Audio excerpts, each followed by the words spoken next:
کونړ کې د طالبانو پاکستاني سرتیرو ترمنځ نږدې 1 ساعت نښته شوې.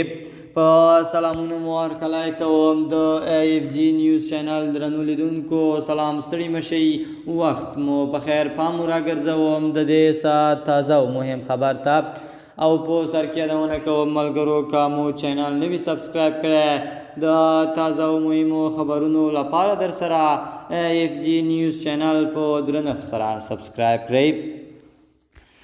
له کونړه ریپورټونه وایي چې دغلته په سرکاڼو ولسوالیو کې د طالبانو پاکستاني ځواکونو ترمنځ نږدې 1 ساعت نښته شوې. په سیمه کې 2 سرچینو BBC پښتو پاڼې ته ویلي نښته هغه مهال پیل شو چې د پاکستان سرحدي ځواکونو په سیمه کې ازغن تار جوړاوه او طالب ځواکونو یې مخه نیوی کړې ده. تر دې مهاله په دې نښته کې د احتمالي مرګ ژوبلې په اړه څه معلومات نه دي ترلاسه شوي. پاکستاني لوري هم تر اوسه په دې اړه څه نه دي ویلي.